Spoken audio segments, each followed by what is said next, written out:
program is Imran Sila of the Strategic Communications Unit, and we want to specifically talk about the recent Press Freedom Index, which the Reporters Without Borders had released for 2023. But before that, we, as normally we would do, we don't have our predefined press briefs that Nancy or some other person would do before we get to the main item on the agenda.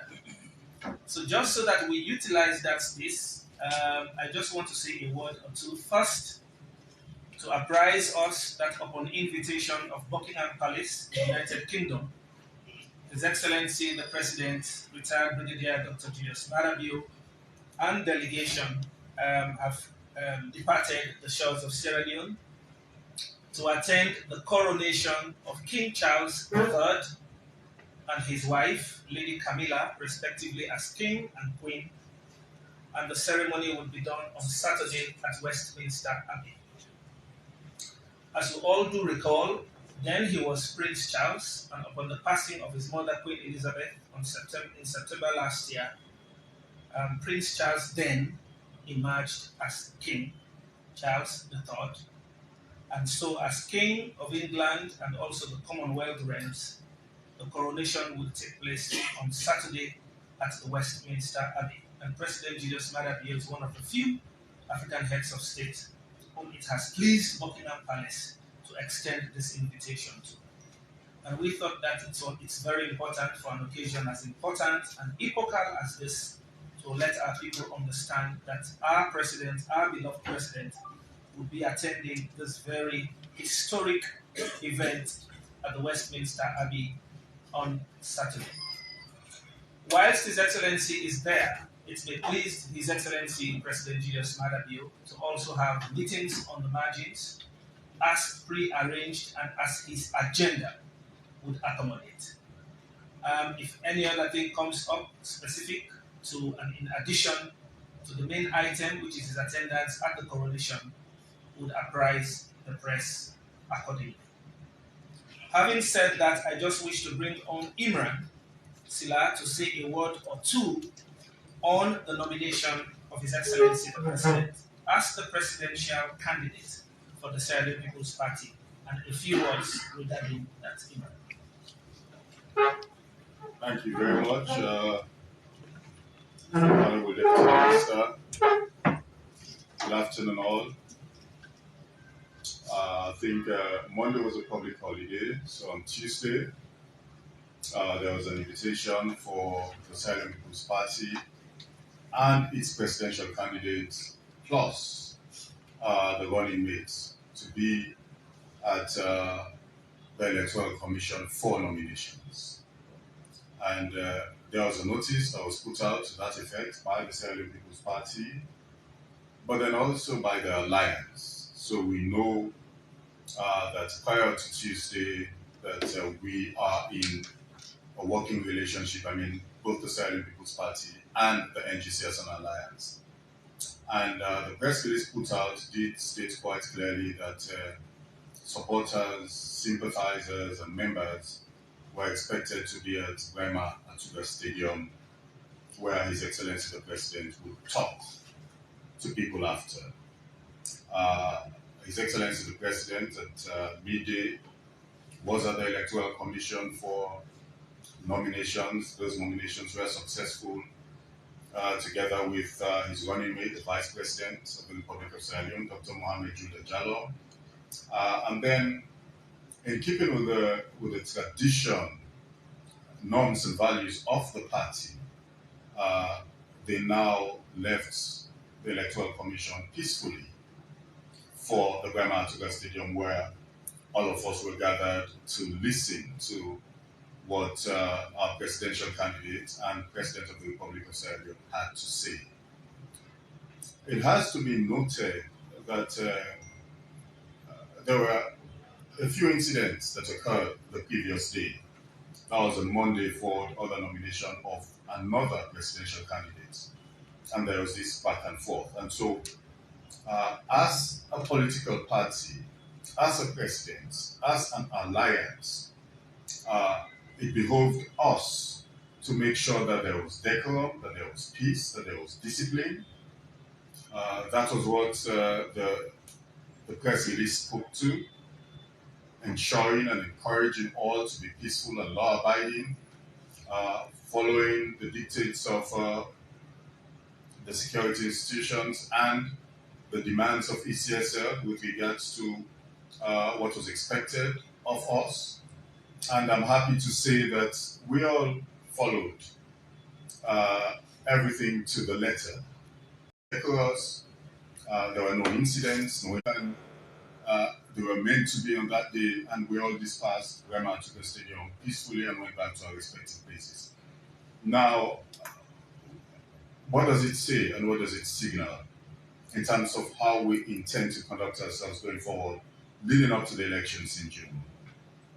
It says that we will abide by the law. His Excellency the President continues to encourage us to abide by the law, making sure that campaigns are done within the limits of the law. Ultimately, you have to reach out to people. You have to express your views and points and positions and policies and programs. But that has to be done in a certain way. And so, going forward, I think I hope members of the Fourth Estate would would understand what we intend to do, how we intend to conduct and carry ourselves. As His Excellency the President is looking forward to his second term as President of the Republic of Sierra Leone, he would like to continue to maintain the peace and stability of the nation, but then also to enhance and ensure national cohesion. So, briefly, with your permission, Honorable Deputy Minister, uh, that is what transpired on Tuesday. I think it is worthwhile to re-emphasize and re-echo what happened on Tuesday, even though it was covered largely by the press. We were grateful for your presence, like we have been since day one, right? That's as early as 2018. And we look forward to what the Deputy Minister would say is a continued rapprochement between us and government, political parties, but then also the Fourth Estate to be able to get the public to understand and be aware as to what unfolds and what is happening, on a daily basis. So, on that note, Deputy Minister, thank you for this opportunity.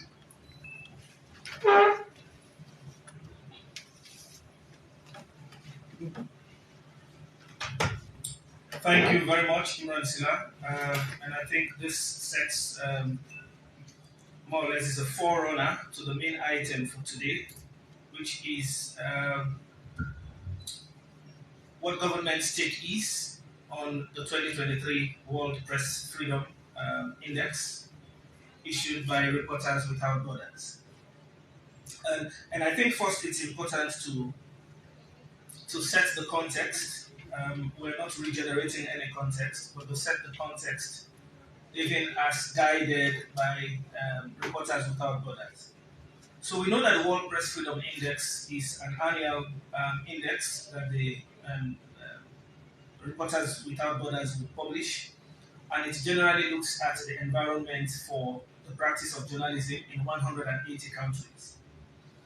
The 2023 report has placed three countries at the top: Norway, as it has been consistently for the past 5, 6, or 7 years, and then Ireland and Denmark, occupying the first three spots. And the last three, we have Vietnam, China, and North Korea.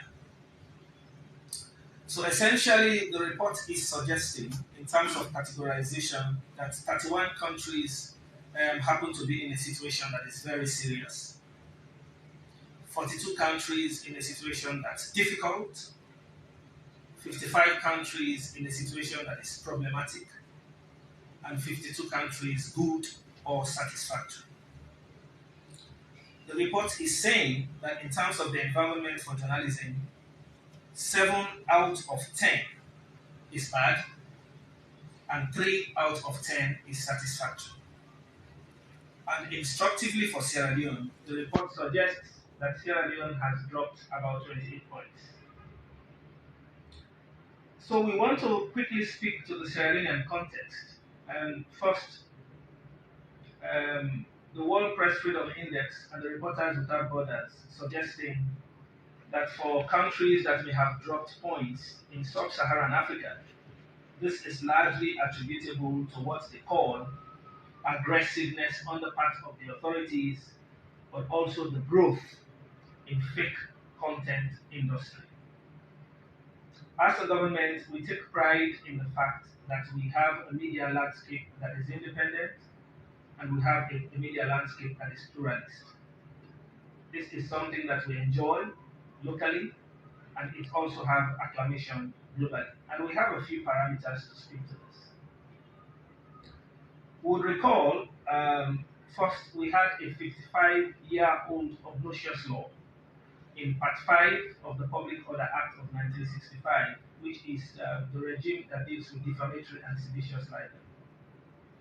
Consistent with the promises that he made in his manifesto and other statements, even his first speech to Parliament, His Excellency President Julius Maada Bio had reiterated his commitment to repealing defamatory and seditious libel laws in Sierra Leone. And consistent with his promise, indeed, defamatory and seditious libel have been repealed in Sierra Leone. That was a law, the kind of sword that was hanging on the neck of journalists. And unlike previous leaders and presidents in Sierra Leone, who may have made commitments, and those commitments happened to be lip services, for His Excellency the President, his word was his bond. He promised to repeal it, and repeal he did. In addition to the repeal of the defamatory and seditious libel, His Excellency the President also signed up to the Global Pledge for on media freedom, and that took place in November 2021. When His Excellency the President signed up to the Global Pledge on media freedom, he essentially made a commitment to creating safe spaces for journalists at home, protecting press freedom at home, but also standing in solidarity with media partners all over the world. So essentially, we fight very hard to protect journalists at home, but to also become part of the global coalition for the protection of journalists everywhere in the world.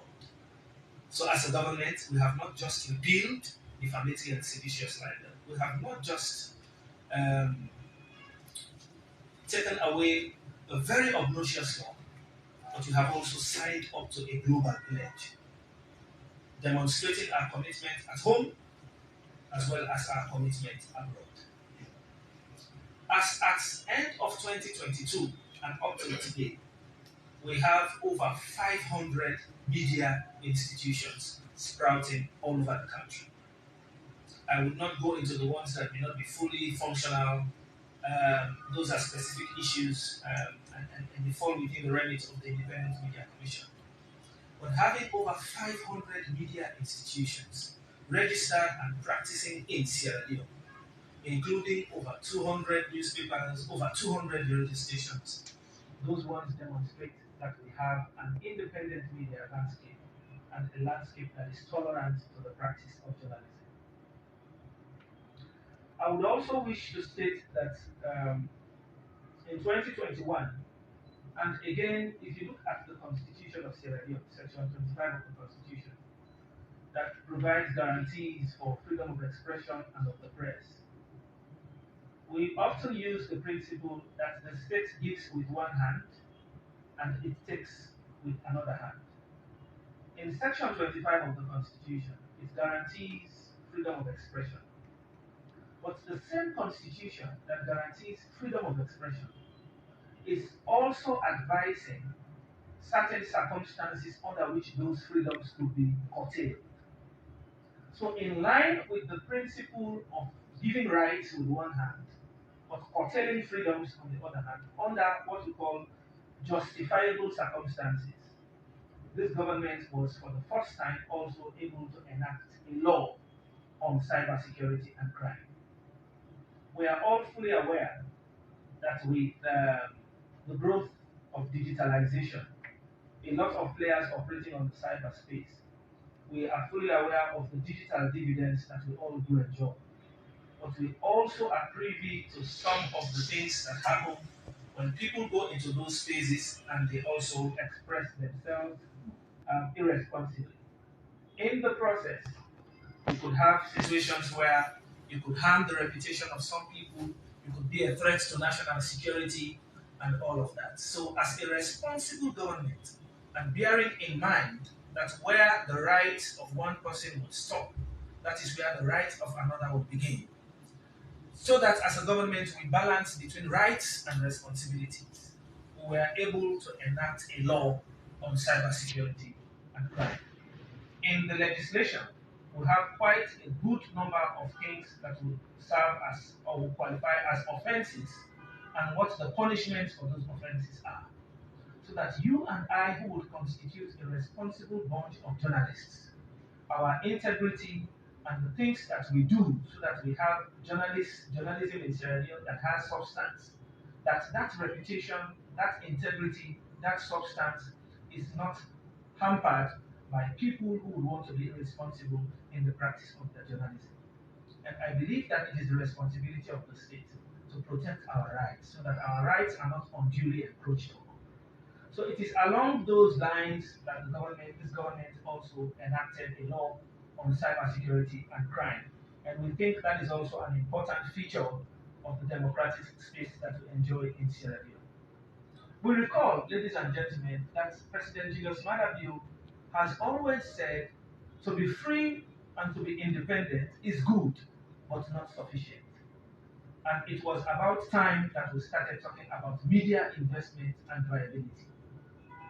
Several studies on the media landscape, several studies on the practice of journalism have revealed poverty in the media and poverty in the practice of journalism. How do we as a government now, being fully informed by those very profound findings, what do we do as a government? So that we don't just take steps to ensure that the media is free, that the media is independent, but we also see what steps we can take together with the media to ensure that we create an atmosphere, an environment for investment, so that we don't just see the media being free and independent, but we also see the media being economically viable. So we recall that in April 2022, His Excellency the President was there with us at the new Bintumani International Conference Center to formally open the 2 days conference on media investment and viability, where we had interventions on a wide range of topics. But at the end of the day, we were able to agree on some key resolutions, and one of them was the commencement of a fund for public interest media. So we see that this government has been taking what I would refer to as comprehensive steps, not just to ensure that we are free, not just to ensure that we are independent, but also to be economically viable. So, in addition to that, when we were doing the media dinner, the annual media dinner, His Excellency the President also spoke about the annual subvention to SLAG. And I am sure, if my memory will serve me right, I'm sure he made a pronouncement on an increase in the subvention from 500 to 700. And this is happening under the watch of His Excellency President Julius Maada Bio. If our president had no commitment to press freedom, if our president had no commitment to free speech, if President Julius Maada Bio had no commitment to ensuring that we have a space for democracy to be consolidated and for all of us as citizens to enjoy the dividends of democracy, all of the things I have outlined would not have become features of our democratic landscape. So this press briefing essentially is to assure all of us. And if the Reporters Without Borders are talking about, are suggesting that some of the points that have been dropped in sub-Saharan Africa is largely attributed to what they call aggressiveness on the part of political actors, and they also spoke about misinformation and disinformation, and they spoke about the rise in fake content industry. A lot of these things are not really attributable to government, because for us as a government, we have created the space. And if we were to talk about fake news, the rise of fake content industry, if we look at Sierra Leone, for example, then we have to ask ourselves the question, what is the source of the fake news? And I'm sure if we all conduct a dispassionate investigation into the sources of fake news, we would almost immediately identify what those sources are. But unfortunately, when you are reporting on a country, it is the government that takes the limelight, and you don't have to start sharing the blame. But what I would want to say is to assure all of us, if the report is talking about aggressiveness on the part of political actors, but I think that everywhere in the world, any government that wants to be responsible should ensure that you don't just create safe spaces for freedom of expression to thrive, but you must also take steps to ensure that you protect those who want to enjoy those rights from those who want to be very unscrupulous. And this is exactly what this government has done. And this government is unapologetic about it. If um, our sense is, and again, in line with what the Constitution has said, the Constitution gives rights, but the Constitution has to balance those rights with responsibilities. As a serious government and as a responsible government, we believe that we have ascribed a lot of those rights. We believe that the citizens of Sierra Leone, journalists and non-journalists, continue to enjoy the practice of free speech, the practice of journalism unhindered. Today we have no journalist in prison for the practice of journalism, and we have nobody in prison just because you have the voice of a politician.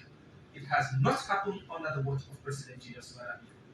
And so we think that as Sierra Leoneans, it is not only Sierra Leoneans that have this sense of pride in where we are in terms of democratic tenets, in terms of freedom of expression, in terms of journalistic freedom, but we believe that Sierra Leone features prominently globally. Wherever there are discourses on press freedom, Sierra Leone features. I'm coming from Zimbabwe on a conference called Transform Africa to look at the digital dividends that we have enjoyed, but what also as African leaders we can do so that Africa leapfrog into the fourth industrial revolution. And one of the things that I also spoke about was the practice of journalism. And it was widely acclaimed in the room, together with African leaders and African experts who were present, that indeed Sierra Leone is on good stead when it comes to the practice of journalism. So we as a government, we indeed we would want to commend Reporters Without Borders because they have always taken their time to, as I say, issue questionnaires on a wide range of issues. And so if we look at the reports, Sierra Leone dropped 28 spots. Again, within the same context, the report was also discussing Senegal, that dropped 31 spots. And for Senegal, they are suggesting it's because the government had to file criminal charges. Come on, criminal charges for some things that happened around journalists and security concerns. And because of that, Senegal dropped uh, 31 spots. And so you look at the security concerns as well for Sierra Leone, and you want to ask yourself the question, how would that parameter actually inform Sierra Leone dropping down 28 points? If you want to talk about aggressiveness on the part of political actors, you talk about the rise of fake content industry, and then you ask yourself the question, how does the government connect to that? But we have seen that when you have the liberty to do your survey and do your report, you do your report based on what your own parameters are.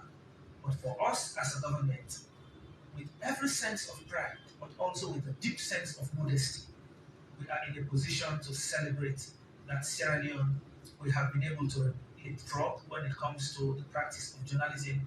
And I believe even you as colleagues sitting here in Sierra Leone, you will attest to those tenets of democracy. And so, as a government, I want to take the opportunity to assure all of us that Sierra Leone is on track. Sierra Leone remains committed to consolidating our gains on democracy and to continue ensuring that the space for media practice and free speech and freedom of expression, that space will not shrink. because as a government we have made that commitment. First, it is constitutional as per Section 25 of our Constitution. Secondly, it is important for inclusion, it is important for peace, for security, and for democracy. So I just thought I needed time to speak to those two issues. I am aware the Sierra Leone Association of Journalists did a release on 3rd May, also speaking to the issue, and we take pride in the sense that that report, as it has been issued, does not in any way, it has and general context by the Reporters Without Borders, but this has in no way diminished Sierra Leone's place in terms of press freedom in the world. I'll pause here and maybe we'll interact more when we have questions from you. Thank you.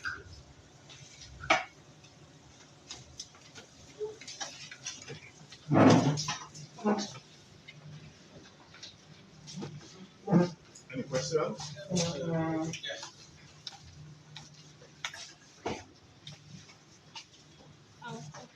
Um, Thank you very much, Mr. Deputy Minister. I just want to know, in the first instance, the metric the Reporters Without Borders use to rank CLU. As a government, were you engaged by the Reporters Without Borders before coming out with this report? And secondly, as a government, what's your position so far? What's your stance towards the report? And finally, the drop of 28 points compared to the 2022 report. Are you satisfied with your ranking? Thank you very much. Any other questions? Momelami Banyo from AYV.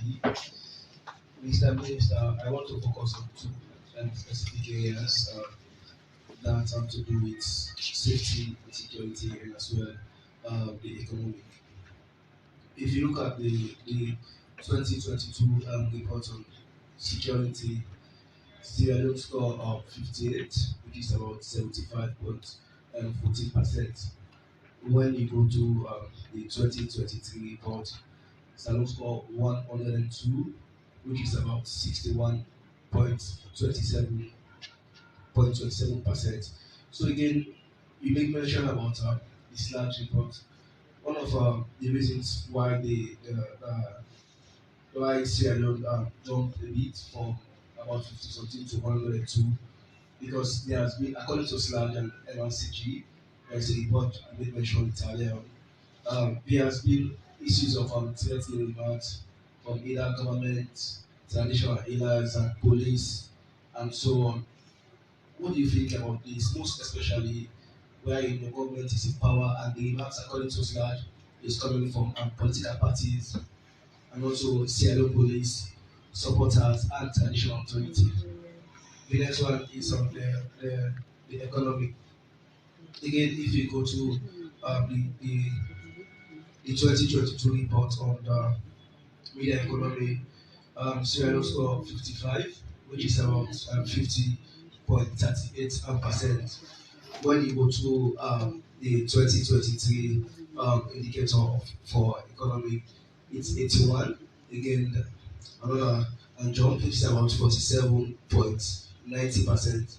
So again, reason for this is most of the media houses in Sierra Leone, it's no secret that they depend on probably adverts from either government or other people, the ones that are independent. The reason why they are unable, why they are poor is because they either refuse to support government. Government is refusing to give them adverts because they are not supporting them.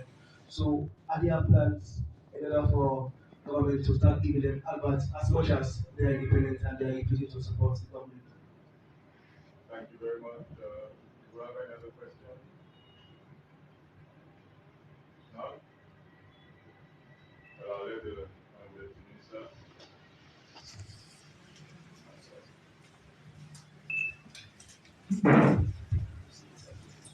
Thank you very much. So on SLBC, and I think that's Aruna's question, whether we are engaged. As a ministry, I can't definitively speak to that. I'm not personally connected. I never benefited from any interaction. and I am not sure minister as well. I won't speak about government generally because this is the ministry that should be the interface. But I understand that in terms of um, their workflow, they largely issued out questionnaires. And I assume questionnaires may have gone to anybody, whether a government official or civil society or media or anybody on the streets. And I take it because it's a media thing. I'll take it that the focal constituency would have been the media ecosystem. I cannot pinpoint who and who may have, interfaced with any of those interrogations. But I think anybody would look at Reporters Without Borders and say, I mean, that's quite, a respected institution that has been doing this over the years. So I don't think your first instinct as a government or any government should be to start maybe discussing what the configuration was or the matrix for doing this, or maybe start on a note of you have done this with bad faith. I don't think there's any malafide thing. For us as a government, when we got this report, I think it should now be an issue of maybe discussing and see what went wrong and how, if some of the things that we have informed this government would have been the source, then there is nothing wrong if government amongst ourselves could say, let's look at what went wrong. But Aruna, when you start talking about the rise of fake content industry, and you shouldn't suggest this is the creation of government. I mean, even when journalists do on social media, you log onto social media, things are coming from everywhere.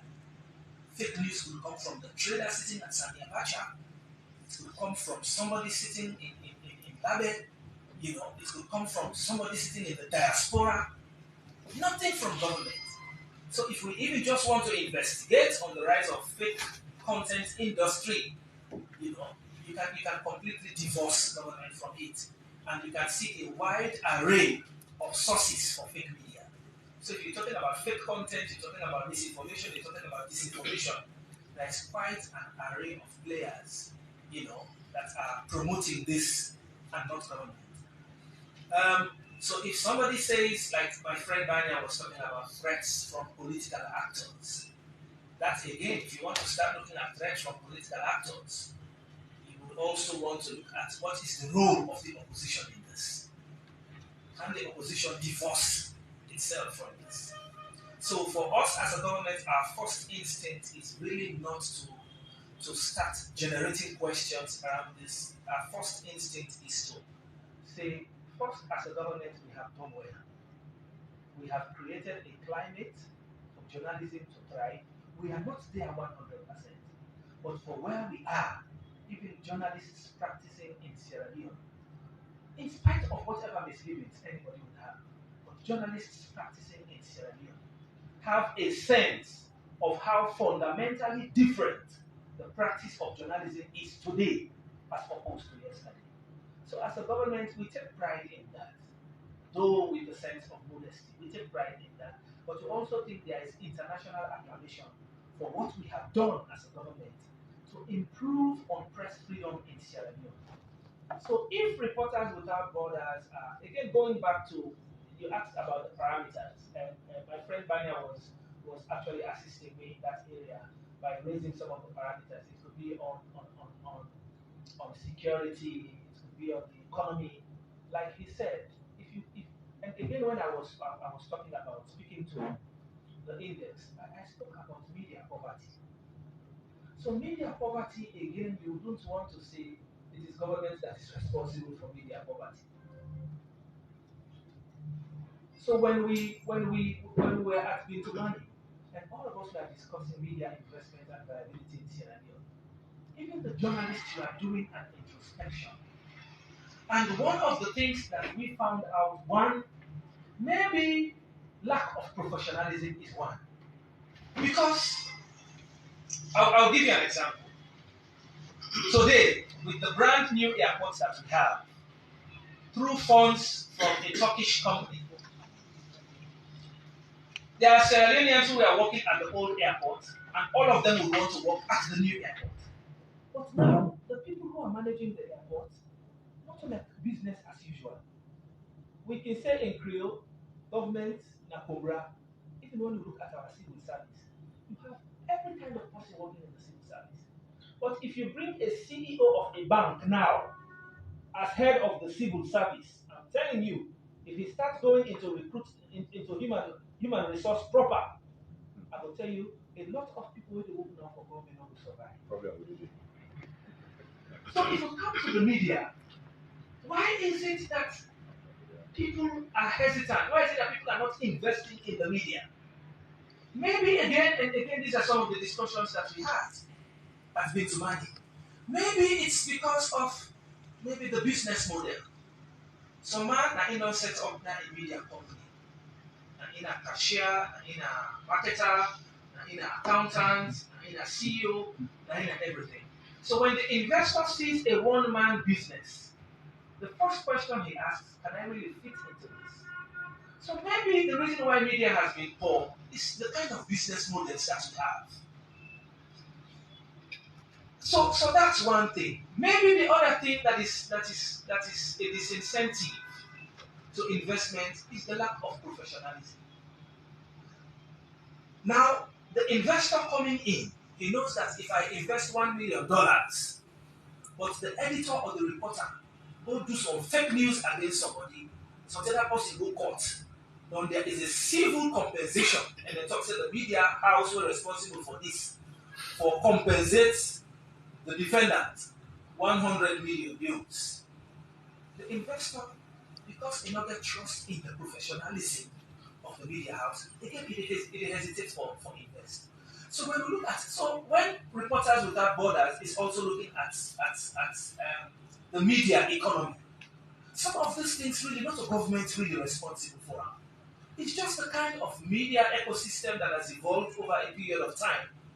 So that is why President Julius Maada Bio said, whether it is the government that is responsible for media poverty or not, let us work with the media ecosystem and make sure we all together take the necessary steps so that for once we start addressing media investment and viability. So media economy is something government might want to say, we really are not responsible for this, but in a way we feel connected to this. Because journalists could also talk about maybe we don't have equitable rules on advertising. There are journalists who would say, well, because I know they talk for SFPP government not will give me advert. There are journalists who would say, well, APC be done power because I don't really support them, they don't really give me advert. But what if we take government advert out of the way? What if you are professional enough and you kick your game enough? Don't you think you can also lure the private sector to invest? So sometimes I don't buy the argument. If we just simply want to suggest the reason we make money and because government not give me advance. But the media should not exist for government. That's the point I'm making. If you are good enough, you are professional enough, you market yourself well, and you are forthcoming enough, we have a lot of mining companies. We have a lot of businesses that are thriving in Sierra Leone. Maybe if you just tilt the way you do business in your media house, you could have funding from those people as well, and adverts as well. I think the government really has the biggest advertiser. I mean, in every country, really. So, but those are discussions. But again, as I said, Banya, as a government, we should not shy away from that because at the conference, advertising came up. But we are also looking forward now to the Sierra Leone Association of Journalists, MRCG, and other people, maybe to help us come with some proposals on fair advertising rules. Because our fear is if a lot of these things are coming from government, somebody will talk back saying, see, government not be giving things back. And some people want to connect that government's well-meaning effort at coming out with materials. Some man will just take and misunderstand and say, well, what's in the government they do all this? And because government want to get hold of the media. So there are different parameters. On security concerns, let me just speak to this a bit. And again, this report is coming 2023, and there is a lot that happened in 2022. But Sierra Leone is a country of law and order. This government is not out to ensure that anybody is hampered, whether it's in exercise of your freedom of movement or privacy of person, whether it's in respect of freedom of speech or right to life. As a matter of fact, this government abolished the death penalty. And that's one thing we should also talk about. It means this government values life. We value expression, and that's why we decriminalized sedition and defamation. So this government is so on security. Again, you don't want. Sometimes you don't have specificity on those. Even when Sludge did its report, you would see that Sludge essentially was just making some conjectures, assuming that 28 points may be largely informed by ABC. So if there are security concerns, what are those specific security concerns? If you are not a threat to the peace and stability of Sierra Leone, you will not become a person of interest anywhere. Police will harass you if you are not, if you know they do something where existentially or potentially is a threat to the safety of others, to the peace and the security of Sierra Leone. Government will not just sit and just create security eruptions. It doesn't happen. And this government has never done so. So if there are specific security issues, as a government, you are willing to listen and discuss them.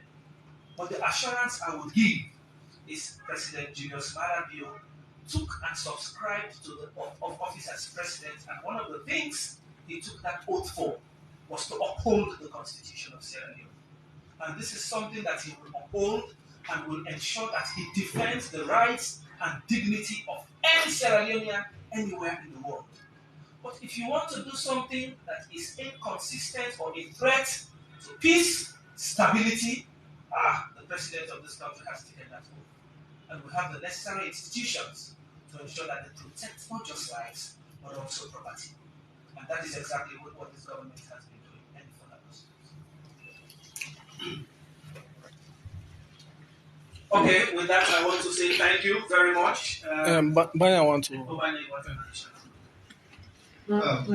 This time it's Mr. Sila, he's been a bit quiet.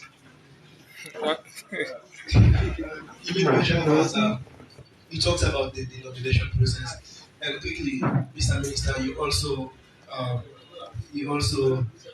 said that some of my questions indeed it's probably discussions for another day because I've had seen situations where private enterprises, ladies from mining companies, fishing companies, and so on, they deliberately refuse to give advert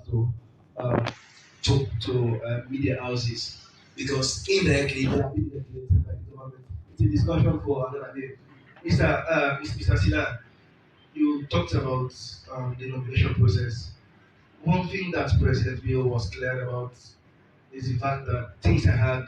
That's what he continues to reiterate during the process. Despite he made mention that it's a process, but for political gain, don't you think that this is a point for his opponent, the opposition, say that things are hard, they will use it to campaign and so on. Another thing, he said if he continues to be the president, his agenda will be the agricultural sector as a government. How do we plan to do that?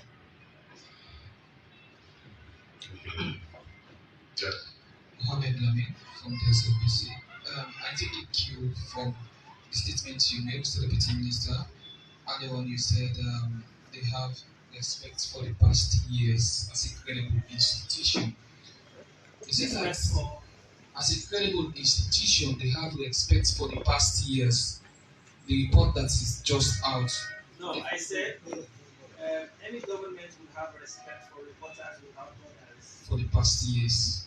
Not for past years. In general terms, just perspective.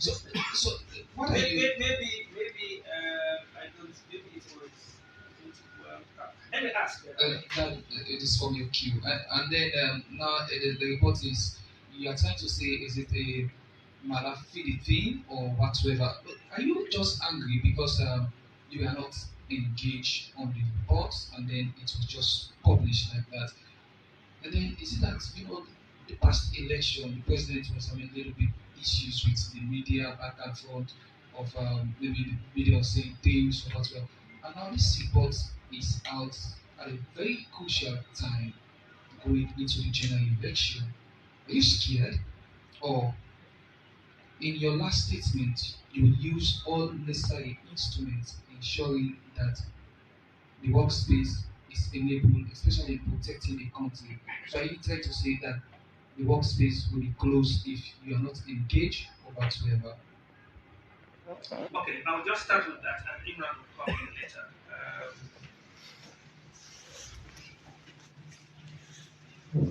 First, as a government, let it be on record um, that we have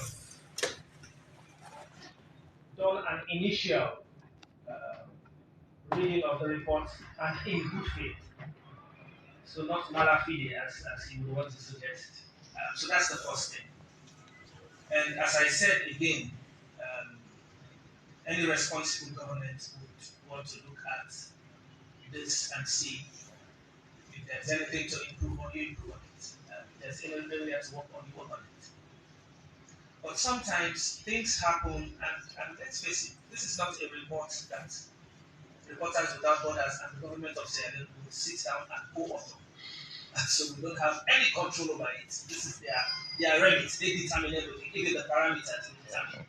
So they just do it, and whatever the issue, we have to grapple with it. We may disagree, but I would want to say, and sometimes things happen. Now, if you take Netherlands, for example, Netherlands was doing very well until 2021 or 2022 when there was the murder of a reporter, a crime reporter, Peter de Vries. So once that murder took place, it reversed a lot of the things that we. But did that mean that press freedom in Netherlands was actually threatened or it was in peril? No. But then an event took place, and that event really it helped to reverse that case. After that, Netherlands again has come up 22 places. So I would say for Sierra Leone, for 28 points may seem immense, but when we put everything into context and we discuss the gains that we have made and the steps that we have taken as a country, I don't think there is anybody who would disagree that this government is committed to press freedom. I think that's the point I am making. The environment for press freedom exists, and more than any government, this government has shown more commitment to press freedom, more than any government.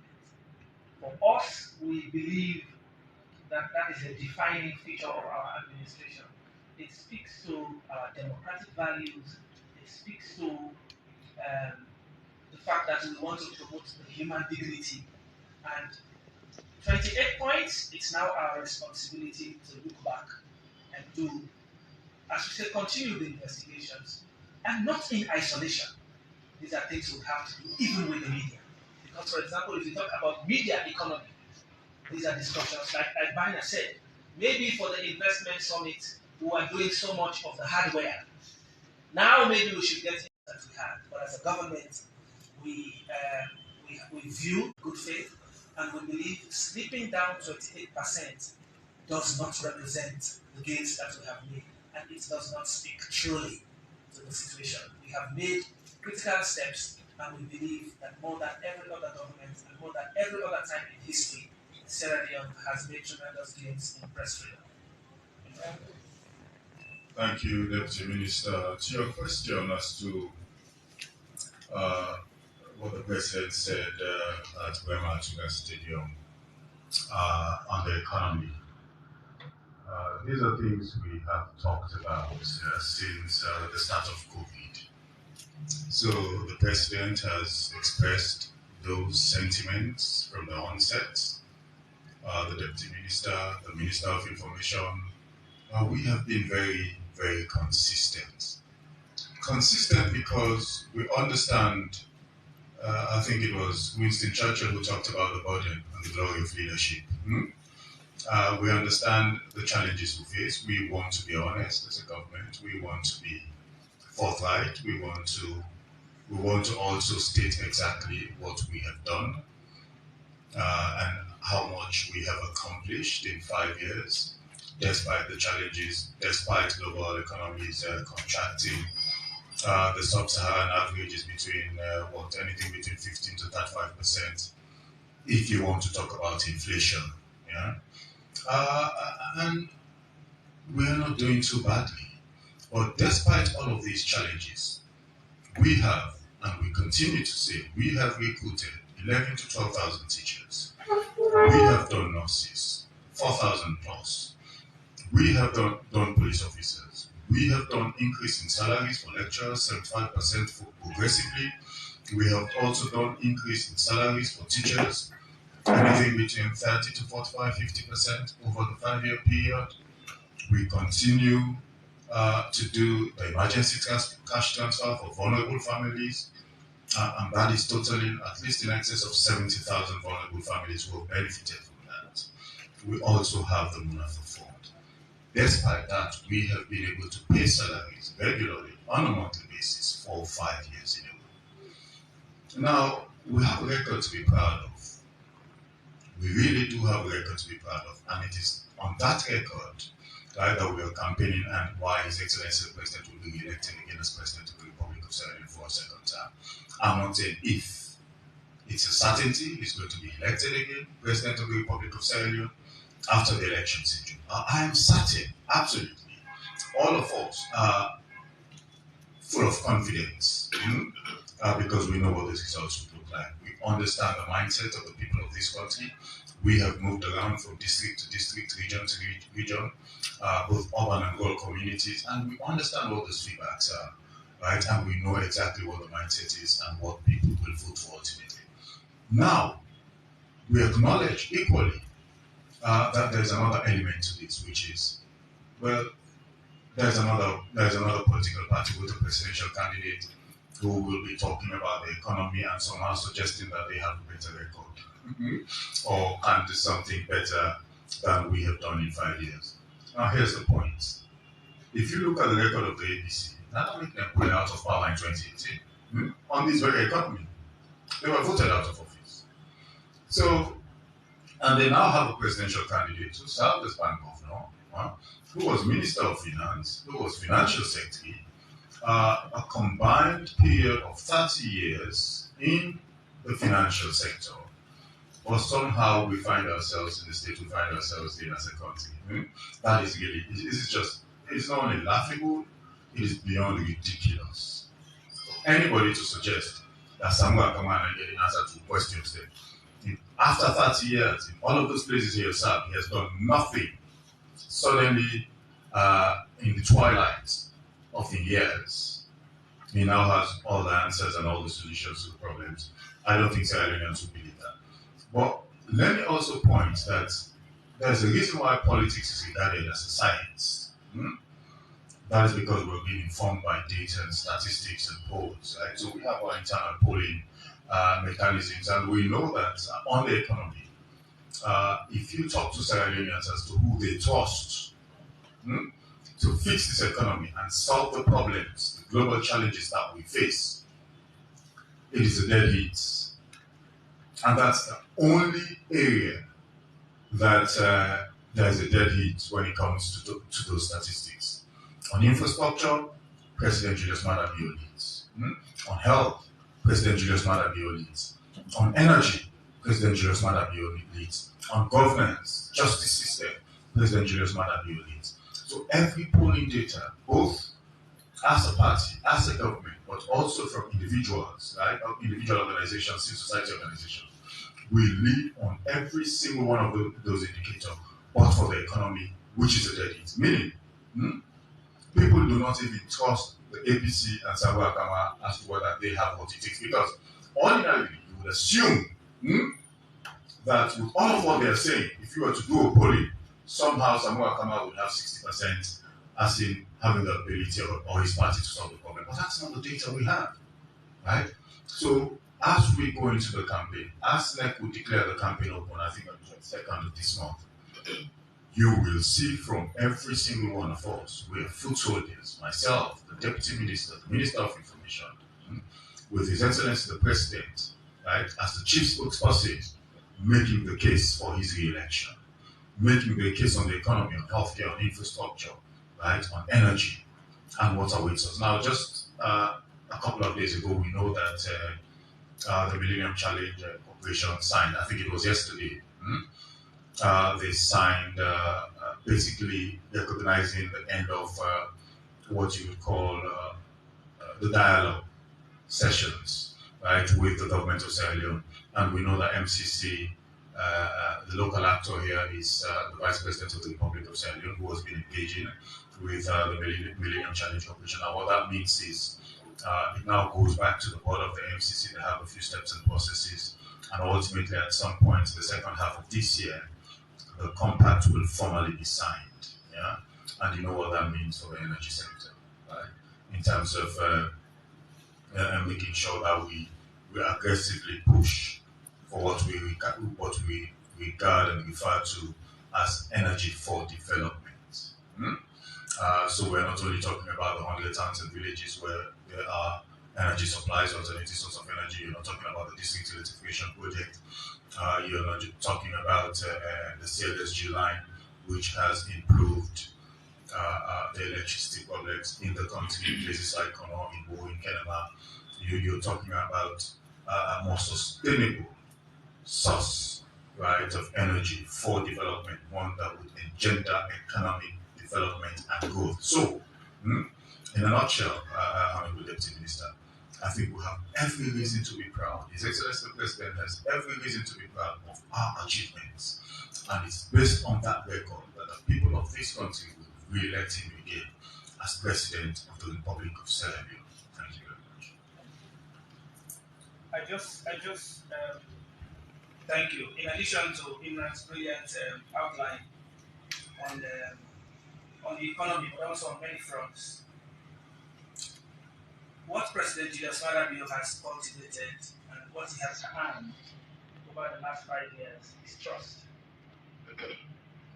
That amidst the difficult domestic and global economic challenges, he has been able to manage not just the economy, but governance generally speaking. And like Imran said, most times when President talks about global challenges, people think he wants to shift responsibility. He has never shifted responsibility. He has always taken responsibility. And he has always ended up on a note of his determination and assurance to the people of Sierra Leone that he will help to fix it. The great United States of America, by March last year, it had raised interest rates for 10 times. They are about raising for the 11th time. That's America that we are talking about. So when we talk about those challenges, it's not just unique to Sierra Leone. Consumer price indices everywhere. But even by March 2021, statistics issued a report when, by the consumer price index that they released by March 2021, inflation had dropped down to 8.95% to single digits, and then it hiked again. So it's not just Sierra Leone, it's all over. But I love the way President Bio put it at the nomination, and when Umar Fufana interviewed him, he created the domestic context, he created the global context, and of course he spoke about food security. That would be one of his biggest programs. And somebody was asking how would he do it? Of course, like Imran said, there are resource implications and all of that. But we can't really talk about human capital development if we don't bring in the food security components to it. Then you don't have the holistic human capital development project. So now we're talking about education. And just to assure all of us as Sierra Leoneans that Sierra Leone is on track on education, How come they look for minister there all over the world? They take we minister for education as the best minister in the world. I mean, let's face it. If we are not, and these are not rates that we are doing for ourselves. These are serious-minded leaders and experts all over the world who are looking. If we are not doing well in education, we can't have that. How can the whole United Nations Secretary General look at all the leaders in the world and choose President Julius Malema to co-chair with him the Global Transform Education Summit? How? If really we are not doing well in education, it not will happen. So now President Bill says for human capital development to be complete, we have to add health components to it and food security. On health, look at what has happened. Maternal mortality dropped from 1,120 per 100,000 live births. It has dropped to 443 per 100,000 live births. It means in just 4 to 5 years, we have dropped it by about 63, 64%. So with education, health, now President Bill talking about one of the biggest programs for second term is food security. What you see will add down the bingo. Sierra Leone is just. So really, it might be difficult now. But it just like woman and man, you know. Woman, they know the man is serious. Some man will go flash money, go flash your voice, go this. But when woman was smart, they look at that man, they invest in the future. And that woman was smart and responsible. They look for that man. You know, say, no, this man, he mean well for me. And that's the decision that the people of Sierra Leone have made. They have seen that in President Bill, there is trust. This man has looked at the future of Sierra Leone. He has looked at the kids. He's investing in them. So that in 5, 10, 20 years from now, Sierra Leone will have the brightest and most productive kids on the face of the earth. So President will mean well, invests in the future. And that is President Bill for you. Thank you very much and have a good day. Nancy, any administrative announcement? Okay, so we leave you in the capable hands of Nancy. Thank you very much for coming up. See you next one. Ladies and gentlemen, thanks for being with us. We have come to the end of this week's press briefing. Thank you.